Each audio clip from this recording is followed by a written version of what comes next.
Hello అండి. నేను ఈ శారీ బిజినెస్లోకి ఎందుకు వచ్చానంటే చాలా సింపుల్ కారణం. సొంతంగా ఏదైనా నిర్మించుకోవాలి అనిపించింది. మార్కెట్లో చూసినప్పుడు శారీస్ ఎప్పుడూ డిమాండ్ ఉంది. కానీ ఒక ప్రాబ్లం కనిపించింది. క్వాలిటీ ప్లస్ ట్రస్ట్ ఇవి కన్సిస్టెంట్గా ఉండట్లేదు. అక్కడే నాకు ఒక ఐడియా వచ్చింది. మంచి క్వాలిటీని సరైన ధరలో ట్రస్ట్ ఇవ్వాలి అని. అలా నేను ఈ బిజినెస్ని స్టార్ట్ చేశాను. స్టార్టింగ్లో నాకు కూడా ఎక్కువ నాలెడ్జ్ లేదండి. కానీ నేను ఒక సింపుల్ ప్రాసెస్ ఫాలో అయ్యాను.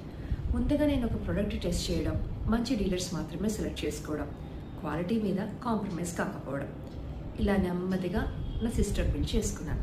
తర్వాత నేను ఫోకస్ చేసింది ఒకటే, కస్టమర్ ట్రస్ట్, ప్రతి ఆర్డర్లో సరైన ప్రొడక్ట్ టైంకి డెలివరీ, క్లియర్ కమ్యూనికేషన్, ఇవి మెయింటైన్ చేయడం ద్వారా స్టార్ట్ చేశాను. అలా కస్టమర్స్ నెమ్మదిగా పెరిగారు. రిపీట్ ఆర్డర్స్ రావడం స్టార్ట్ అయింది. వర్డ్ ఆఫ్ మౌత్ పబ్లిసిటీ ద్వారా ఇంకా గ్రోత్ వచ్చింది.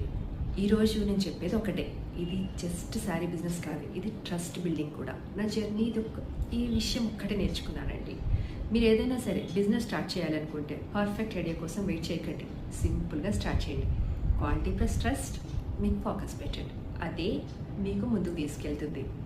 అండ్ వన్ మోర్ టిప్, మీరు ఓన్లీ బిజినెస్లో శారీస్ అమ్మడమే కాదు,